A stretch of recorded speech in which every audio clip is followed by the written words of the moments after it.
आज त्याला पहिल्यांदा भेटणार होते. अगदी खरं सांगायचं तर ही भेट पहिली नव्हती, पण त्याची आणि माझी ही पहिलीच भेट होती. कुठेतरी विश्वास आधीच दुखावला गेला होताच, पण आता तो काळ जाऊन पण बराच काळ झाला होता. त्यामुळे स्वतःला पुन्हा एक चान्स देऊन बघावा. कुठे लगेच आयुष्यभराचा विचार करायचा, एकदा भेटून बोलायचं हो किंवा नाही. आणि आमचं तसंच ठरलं होतं, म्हणून मग मीही तयार झाले भेटण्यासाठी. सकाळी लवकरच आवरलं. मी काही फार तयारी नाही केली. नॉर्मल ब्लॅक टॉप आणि एक जीन्स पॅन्ट घातली आणि ठरवलेल्या ठिकाणी जायला निघाले. तसं आयुष्यात आत्तापर्यंत जे काही झालं आहे दोघांच्या, त्या आधीच एकमेकांना स्पष्टपणे सांगितलं होतं. नंतर उगाच त्यावरून एकमेकांमध्ये गैरसमज नको. मी थोडी लेट झाले. त्याचा कॉल आला. कुठे आहेस तू? मी आलो आहे. मी म्हणाले हो आले, जवळच आहे. मी त्या ठिकाणी पोहोचले. तो दिसत नव्हता, पण धडधड का होत होती तिथे गेल्यावर त्याचं कारण काही समजत नव्हतं. कॉल चालू होता. त्याने मला पाहिलं आणि कॉलवरच तो म्हणाला, इथे इथे आहे मी. मी पाहिलं आणि गेले त्याच्याकडे. तो एकदम साध्या कपड्यांमध्ये आला होता. त्याची गाडी पण एकदम साधी होती. त्याने रेड कलरची ॲपल कोट हाफ शर्ट आणि नॉर्मल पॅन्ट घातली होती. केसांना तेल लावून एका बाजूला बसवलेले. तसा तो दिसायला रंगाने गोरा, उंच, फिट दिसत होता, पण खूपच साधा आणि सिंपल आला. मी त्याच्या गाडीवर बसले. त्याने गाडी स्टार्ट केली आणि आम्ही निघालो. कुठे जाणार माहीत नव्हतं. काही प्लॅन केलेलं नव्हतं. त्याने मलाच विचारलं कुठे जाऊया? मी म्हणाले कुठेही.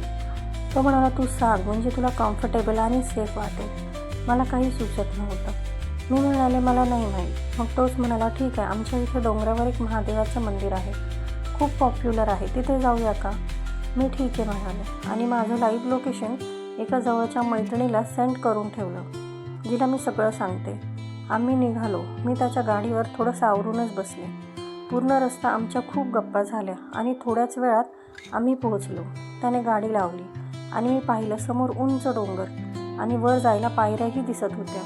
लोक पण होते आजूबाजूला, त्यामुळे काही भीती वाटण्याचं कारण नव्हतं. आम्ही दोघं पण पायऱ्यात चढू लागलो. मी 2-2 पायऱ्या चढून थकून थांबत होते आणि साईडला बसत होते. पण तो माहीत नाही कोणत्या विटामिन घेऊन आला होता, थकतच नव्हता. मी त्याला विचारलं तू थकला नाही का?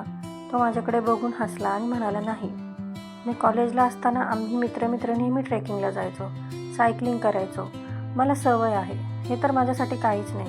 तू नाही का कधी असं काही केलं?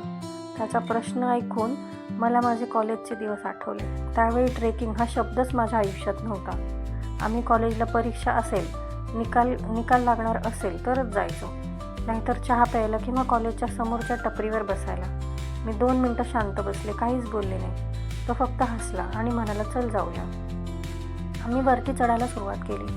मी पुन्हा थोडं वर गेले, पुन्हा थांबले आणि बाजूला बसले. तेवढ्यात तो माझ्या शेजारी बसला.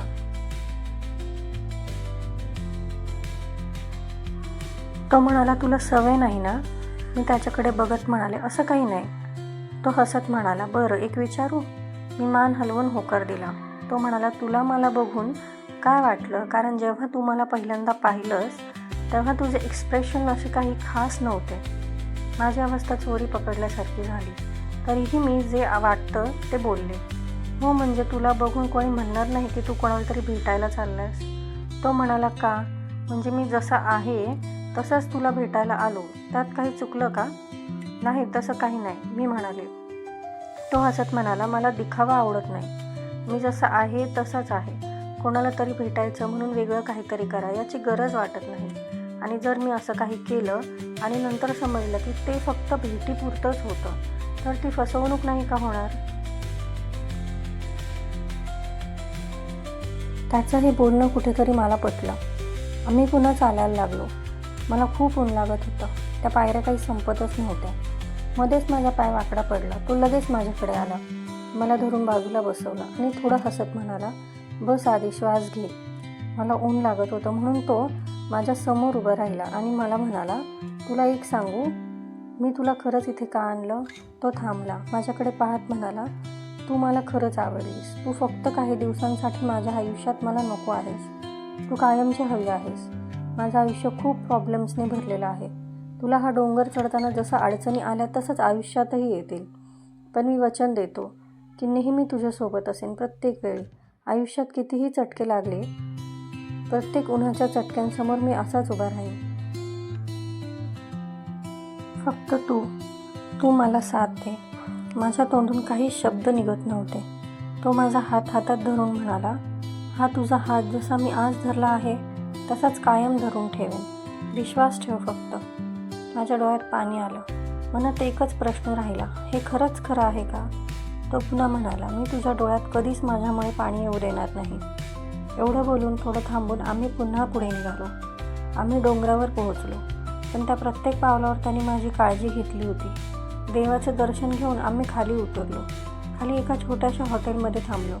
मी चेहऱ्यावर थोडं पाणी मारलं आणि त्याच्या समोर येऊन बसले. अंगात त्राण नव्हतं. मी म्हणाले, बघ ही मी आहे. आता चेहऱ्यावर ना क्रीम आहे ना काही मेकअप. सांग, अजूनही मी तुला आवडते का? तो थोडा हसला आणि शांतपणे म्हणाला, तू जे आहे ते बोलतेस.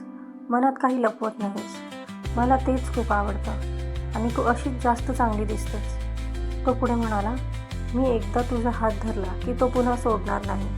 तू जे काही सांगशील त्यावर मी विश्वास ठेवेन. कारण मला माहीत आहे, तू जर मनापासून माझ्यावर प्रेम केलंस तर तू माझ्यापासून काही लपवणार नाहीस. एवढं तर तुला नक्कीच ओळखलं. आजसुद्धा त्याने दिलेला त्याचा प्रत्येक शब्द जपला आहे. खरंच एखाद्या माणसाचा वाईट अनुभव आला की आपण सगळ्यांनाच एकाच तराजूत तोलतो. पण सगळी माणसं सारखी नसतात. आपल्या आयुष्यात एखादी व्यक्ती चुकीची निघाली म्हणून तिथेच थांबून आयुष्याला दोष देण्यात अर्थ नाही. आयुष्याला पुन्हा एक संधी देण्यात काही गैर नाही. कधी कधी जे घडतं ते चांगल्यासाठीच घडतं आणि जर कुठेतरी एक चांगली व्यक्ती आपल्या आयुष्यात येत असेल तर तिला पारखून आयुष्यात थोडीशी जागा देण्यात काय हरकत आहे.